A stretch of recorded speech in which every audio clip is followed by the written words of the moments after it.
Dear students and my dear friends, today in this session of Production and Industrial Engineering, we are going to discuss some topics from the subject of tool engineering, which is an important subject for production and industrial engineering students.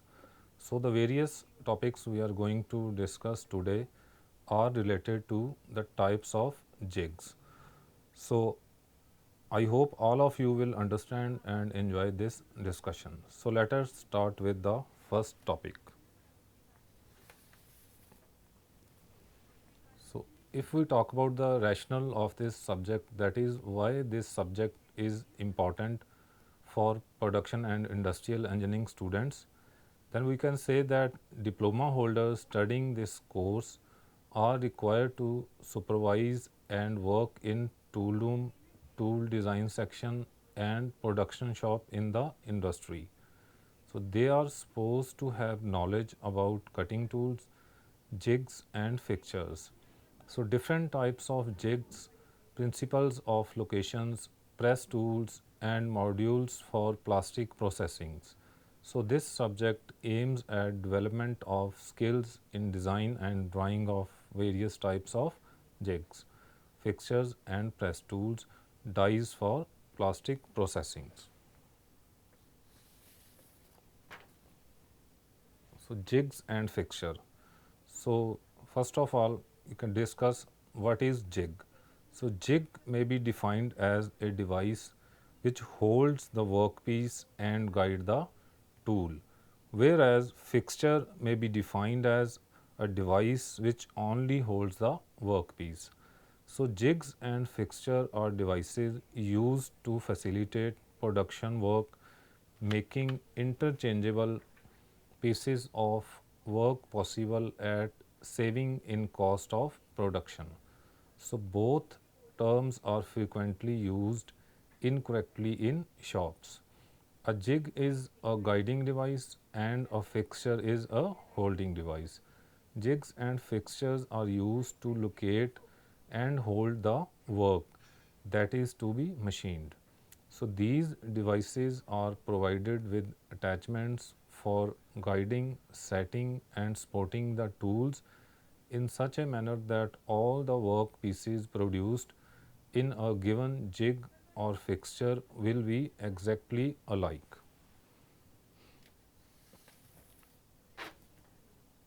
So, in every way, the employment of unskilled labor is possible when jigs and fixture can be used in production work. The repetitive layout and setup, which are time consuming activities and require considerable skills, are eliminated. So, also the use of these devices can result in such a degree of accuracy that work pieces can be assembled with a minimum amount of fittings. So, the form to be used depend on the shape and requirement of the workpiece to be machined. Jigs. The two types of jigs that are in general use are: number one is clamp jig, number two is box jig. So, a few fundamental forms of jigs will be shown to illustrate the design and application of jigs. The various names are applied to jigs such as drilling, reaming and tapping operations according to the operations to be performed.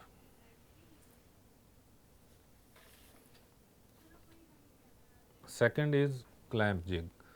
This device derives its name from the fact that it unusually resembles some form of clamp. It is adapted for use on workpieces on which the axes of all the holes that are to be drilled are parallel. Clamp jigs are sometimes called open jigs. A simple example of a clamp jig is a design for drilling holes that are all the same size. For example, the stud holes in a cylindrical head.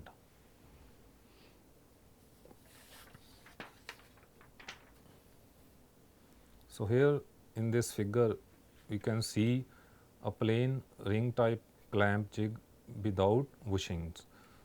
So this is the front view of this jig arrangement.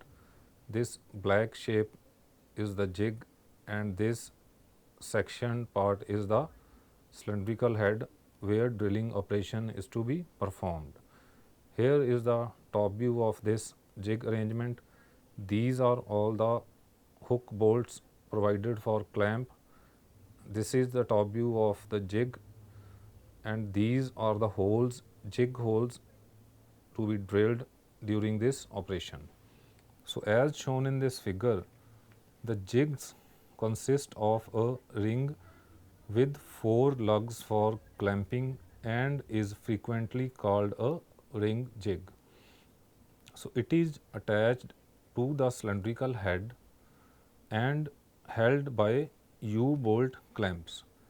Here we can see that these are U-bolt clamps. When used as a guide for the drill in the drilling operations, the jig makes certain that the holes are in the correct location because the holes in the jig were located originally with precision. So therefore, lying out is not necessary. A disadvantage of the simple clamp jig is that only holes of a single size can be drilled. So either fixed or removable bushings can be used to overcome this disadvantages. Fixed bushings are sometimes used because they are made of hardness steel, so which reduces the wear.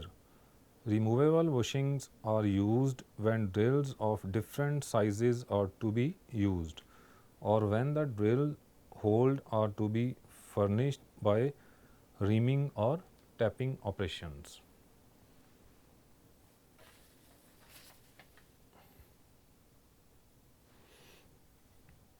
So this is the figure of a clamp jig with a tap drill guided by a bushings. Here we can see these are the bushing provided to hold this tool designed for drilling holes in the cylindrical top. The operations for the hole for the cylindrical head as shown in this bottom. So this is the cylindrical head. Here we are going to drill and this is the jig placed to guide this tool. This is the top part of this cylinder where the drilling operation is to be performed. So as bushed clamp jigs is illustrated in this figure, a hole for a stud, it is evident that the drill or tap drill must be smaller in size than the diameter of the stud. So accordingly, 2 sizes of twist drills are required in drilling holes for studs. The smaller drill or tap drill and a drill slightly larger than the diameter of the stud are required for drilling the holes in the cylinder head. So a bushing can be used to guide the trap drill. The jig is clamped to the work after it has been centered on the cylinder and head so that the axis of the hole registered correctly. The various provisions such as stops etc. are used to aid in centering the jig correctly. Here in this figure we can see that these are the centering lugs to place this jig centrally. So the jig is constructed with 4 lugs as a part of the jig. As the jig is machined, the inner side of the lug are turned to a diameter that will permit the lugs to barely slip over the flange when the jig is applied to the work.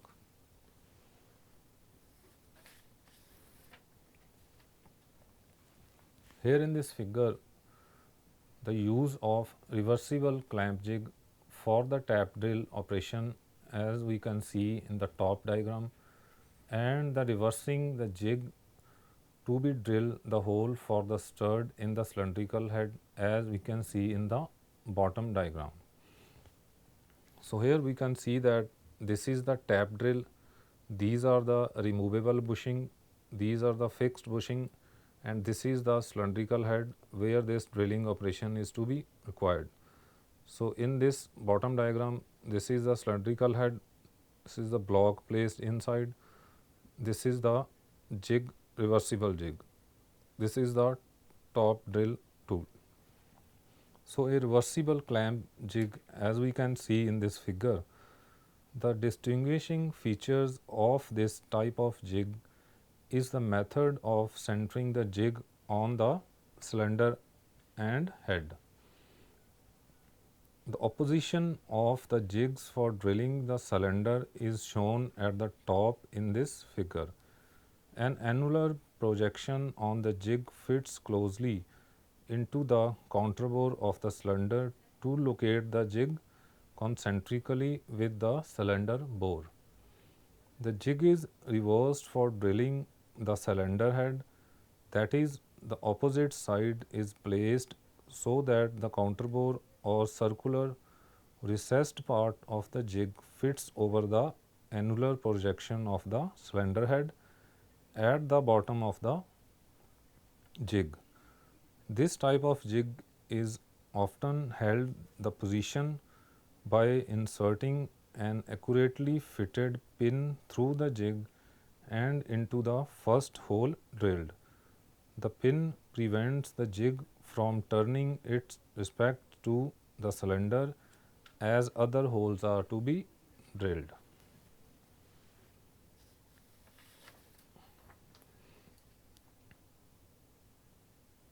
Here in this figure, a simple or plate jig that uses locating screws to position the work. This is the front view of this arrangement. These are the This is the top view of this arrangement. These are the various locating screws placed here to place the work correctly. And this is a side view of this jig arrangement. So a simple or plate jig that locating screws for positioning the work as shown in this figure.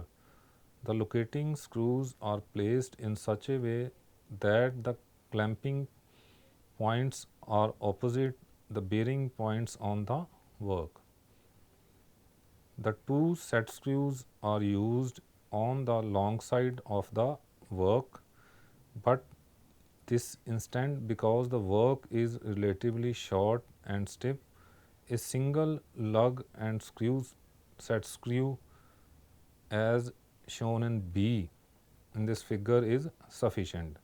So this is frequently called a plate jig since it usually consists of only a plate that contains the drill bushings and a simple means of clamping the work in the jigs or the jig to be worked. So where the jig is clamped to the work, it sometimes is called a clamp on jig.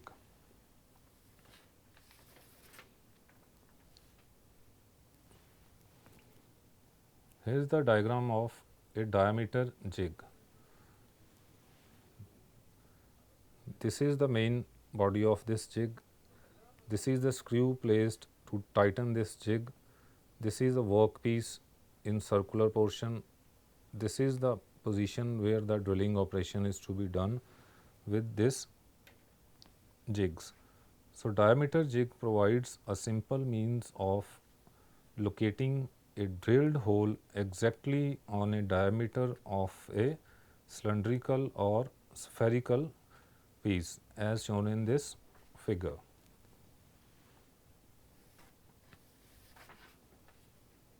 So here in this figure you can see this is a channel jig. So here these are the bushings provided to guide the tool. This is the workpiece and this is the clamp bolt provided to tight this workpiece against this faces. So this is the position where the drilling operation is to be done with the help of this channel jig. So this is another simple clamp jig which is called a channel jig and derives its name from the cross-sectional shape of the main member as shown in this figure. So they can be used only with parts having firmly simple shapes.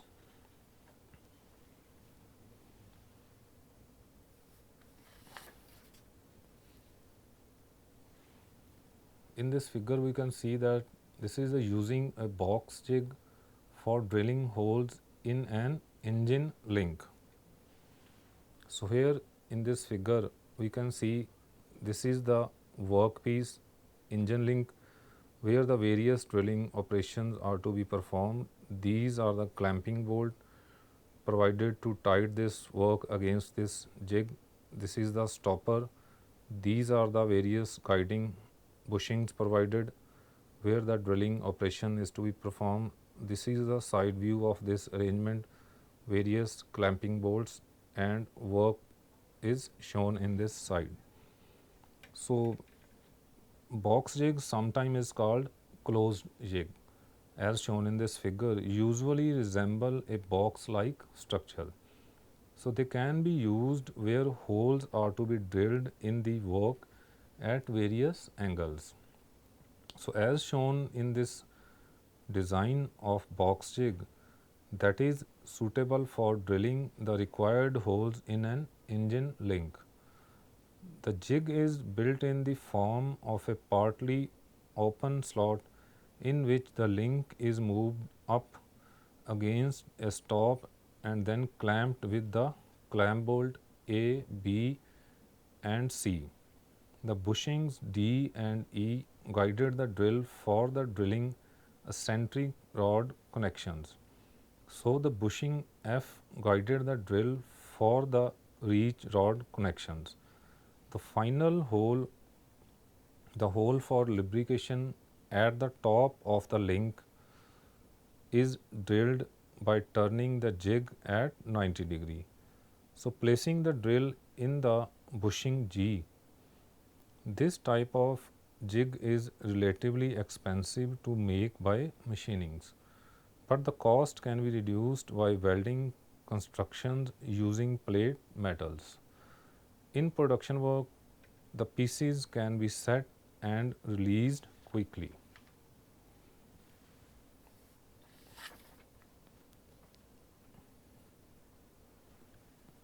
Leaf jig.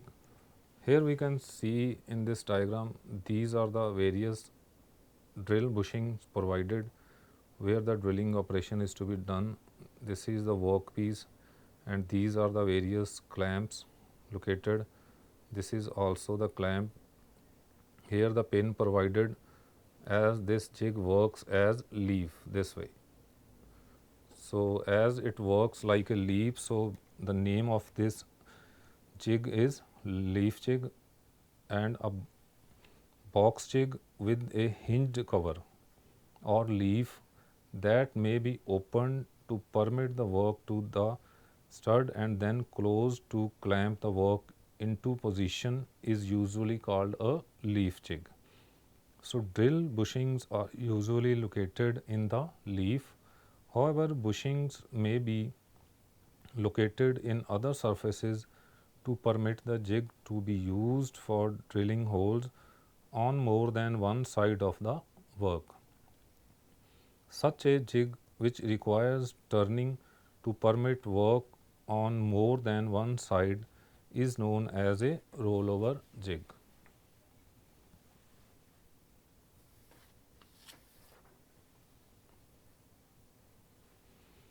So this is the diagram of a box jig with legs of unequal length used for drilling holes at an angle.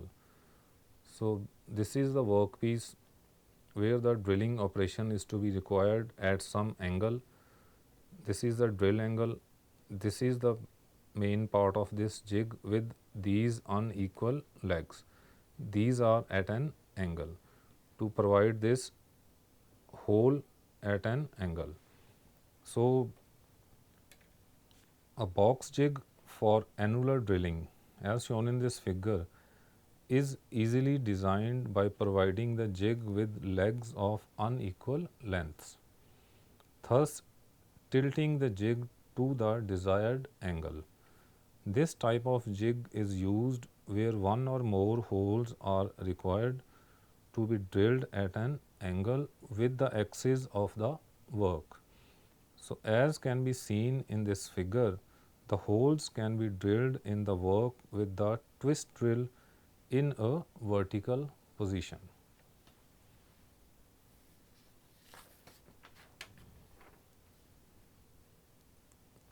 So, here it is an example of a box jig used for drilling a hole in a ball. So, this is all the main part of this jig. This is a leaf which is movable in this way. This is the ball where the drilling operation is to be required. This is the drill and these are the various bushings provided. So, this is a leaf here, this is locked and this is also the screw to set this leaf against this jig arrangement. So, sometimes the jig is mounted on an annular stand rather than providing legs of unequal lengths for the jigs. So, as shown in this figure, a box jig for drilling a hole in a ball.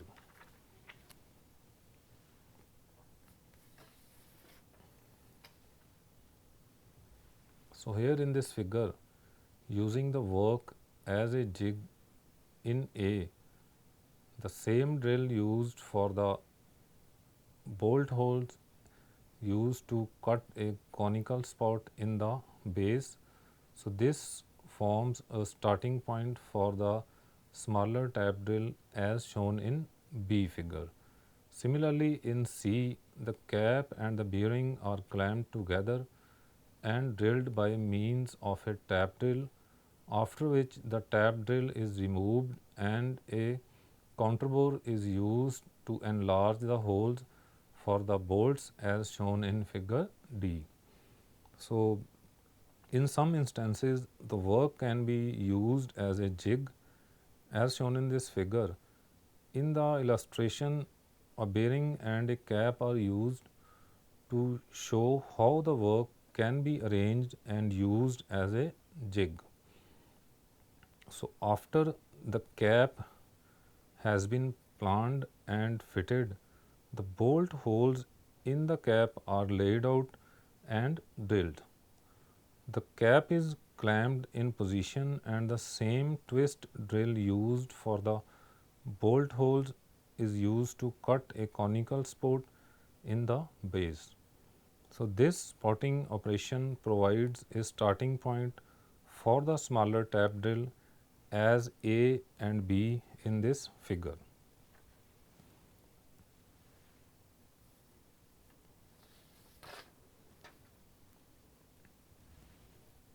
Here in this figure, uh, these are the various effects of excessive pressure shown during some machining operations.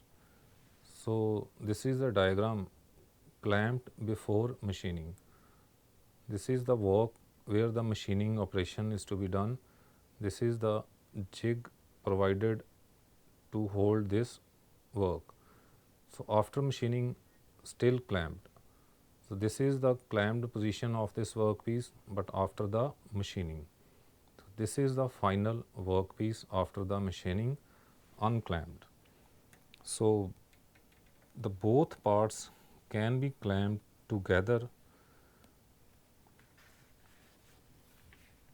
when excessive pressure is used in clamping. Some distortion can result.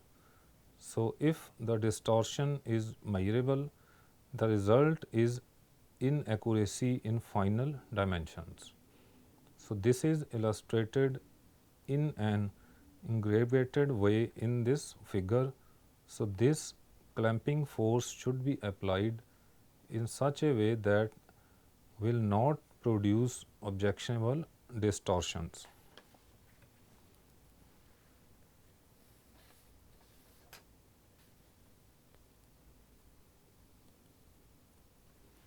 Here in this figure, we can say that these are the effects of clamping forces.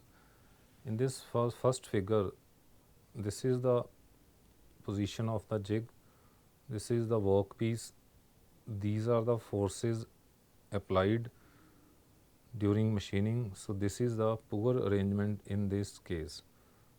Again, in this figure, this is the jig provided, this is the work, and this is the position of the force applied to hold this work during the machining. So this is good arrangement in this case.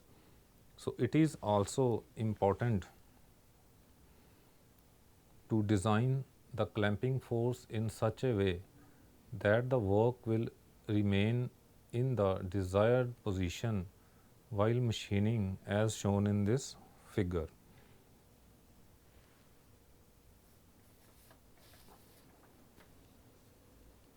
So again, the supports for work during machining. So in first figure A part, this is the position of jig, this is the workpiece where facing operation is to be done, this is the tool, and this is the direction of this force applied during the machining.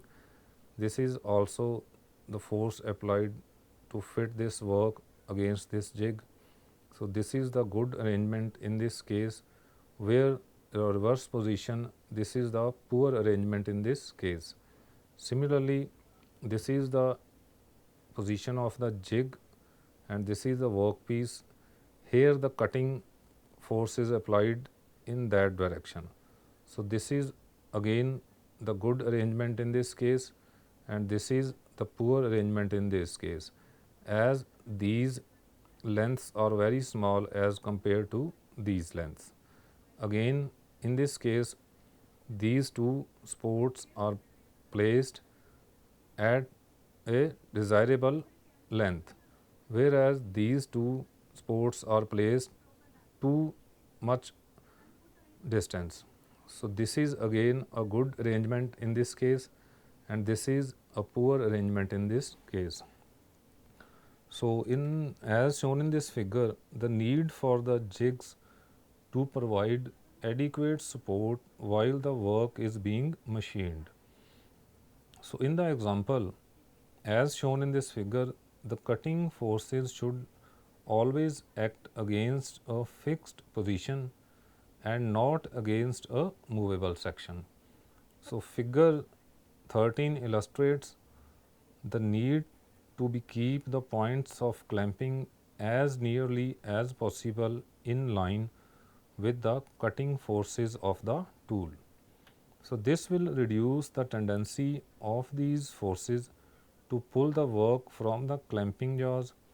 Supports beneath the work is necessary to prevent the piece from distorting. So such distortion can be result in inaccuracy and possibility of broken tool.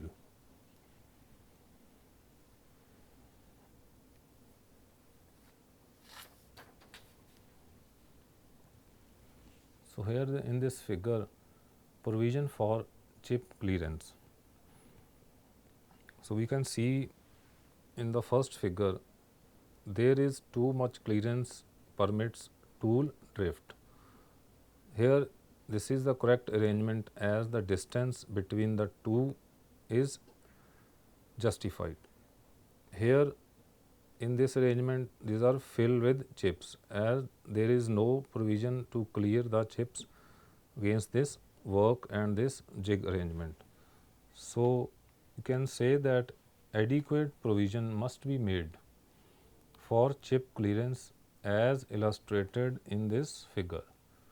The first problem is to prevent the chips from becoming packed around the tool. So this could result in overheating and possible of tool breakage. So if the clearance is not great enough, the chips cannot flow away. So if these is too much clearance, the bushing will not guide the tool properly. So the clearance must be at justified distance.